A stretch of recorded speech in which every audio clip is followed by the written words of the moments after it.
नमस्कार। आईपीएल में सेंचुरी मारना बहुत बड़ी बात होती है ना।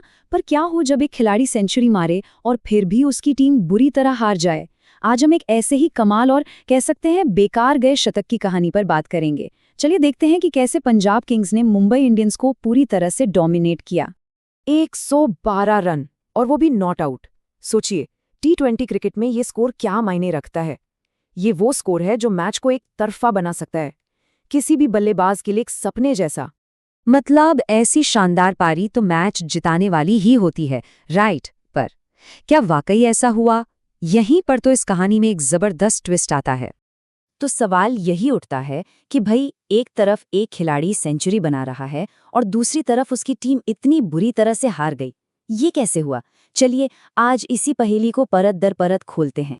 तो सबसे पहले बात करते हैं मुंबई इंडियंस की बैटिंग की। ये कहानी है एक अकेले योद्धा की, एक ऐसे शतक की जो बेकार चला गया। एक तरफ थे क्विंटन डी कॉक, 60 गेंदों में 112 रन नॉट आउट। क्या कमाल की पारी थी। लेकिन दूसरी तरफ कोई नहीं। बाकी के जो बड़े बल्लेबाज थे वो जल्दी जल्दी आउट हो गए। नतीजा, टीम 20 ओवर में 195 रन ही बना सकी। अब डी कॉक ने तो अपना काम कर दिया था, पर सवाल ये था, क्या ये स्कोर काफी था? और फिर आया पंजाब किंग्स का जवाब। और क्या जवाब था! उन्होंने इस टारगेट का पीछा इतने जबरदस्त और बेरहम अंदाज से किया कि मुंबई इंडियंस देखती ही रह गई।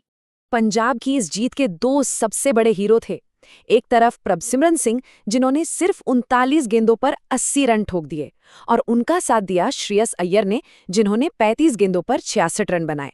बस इन दोनों की पार्टनरशिप ने तो मैच को मुंबई की पकड़ से कोसों दूर कर दिया। और कितनी देर लगी उन्हें? सिर्फ 16.3 ओवर। सोचिए, 20 ओवर के गेम में 3.5 ओवर बाकी रहते ही उन्होंने 196 रन्स बना डाले। ये दिखाता है कि वो कितने डोमिनेंट थे। तो नतीजा बिल्कुल साफ है, पंजाब किंग्स ने ये मैच 7 विकेट से अपने नाम किया। कोई शक नहीं, ये एक बहुत बड़ी और कन्विंसिंग जीत थी।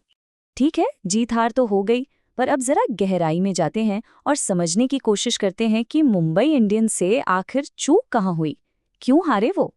देखिए, किसी भी मैच को समझने के लिए पिच को समझना बहुत जरूरी है। और ये मैच हो रहा था मुंबई के वानखेड़े स्टेडियम में। अब वानखेड़े को तो बल्लेबाजों के लिए जन्नत कहा जाता है। मतलब यहाँ पर बड़े बड़े स्कोर बनना एक नॉर्मल सी बात है। इस मैदान पर एक पार स्कोर, मतलब एक अच्छा डिफेंड करने लायक स्कोर, 215 से ऊपर का माना जाता है। और मुंबई ने बनाए कितने? सिर्फ 195।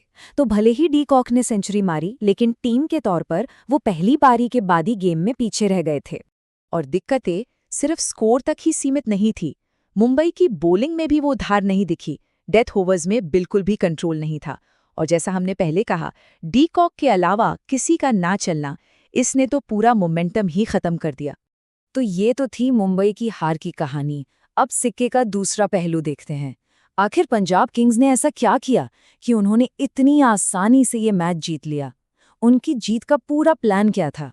पंजाब की जीत की कहानी लिखी गई थी पावर प्ले में ही, खेल के शुरुआती ओवर्स में ही। और इसका पूरा क्रेडिट जाता है एक खास गेंदबाज को। और वो गेम चेंजर थे, अर्शदीप सिंह। उनके आंकड़े देखिए, 4 ओवर, सिर्फ 22 रन और 3 बड़े विकेट। टी20 में ये आंकड़े मैच जिताने वाले होते हैं। एकदम सही कहा गया है कि अर्शदीप ने मुंबई के टॉप ऑर्डर को तोड़ कर रख दिया। उन्होंने शुरुआत में ही ऐसे झटके दिए कि मुंबई की टीम बैकफुट पर चली गई और फिर उभर ही नहीं पाई।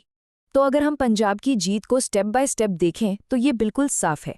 पहले टॉस जीतो और बॉलिंग चुनो, फिर अर्शदीप से पावर प्ले में कहर बरपाओ। उसके बाद जब बैटिंग आए तो बिना डरे अटैकिंग क्रिकेट खेलो और शुरू से ही 12 से ऊपर का रन रेट मेंटेन करो। एकदम परफेक्ट गेम प्लान और एग्जीक्यूशन। तो चलिए अब इस पूरी बातचीत को समेटते हैं। इस मैच का फाइनल वर्डिक्ट क्या है? इससे हमें सीखने को क्या मिलता है? ये मैच असल में एक क्लासिक मुकाबला था। एक अकेले खिलाड़ी की शानदार परफॉर्मेंस बनाम एक पूरी टीम का एकजुट प्रदर्शन। और नतीजा क्या हुआ? नतीजा ये हुआ कि टीम परफॉर्मेंस हमेशा व्यक्तिगत चमक पर भारी पड़ती है। और ये जीत पंजाब के लिए सिर्फ 2 पॉइंट्स नहीं थी। इस एक जीत से उन्होंने पूरे टूर्नामेंट में एक मैसेज भेज दिया है कि वो इस साल के टॉप कंटेंडर्स में से एक हैं। उन्हें हल्के में नहीं लिया जा सकता। और अगर इस पूरे मैच को एक लाइन में खत्म करना हो तो इससे बेहतर कुछ नहीं हो सकता। डी कॉक का शतक बेकार गया, प्रभसिमरन अय्यर ने एमआई को वानखड़े में उड़ा दिया। बस यही थी इस मैच की पूरी कहानी।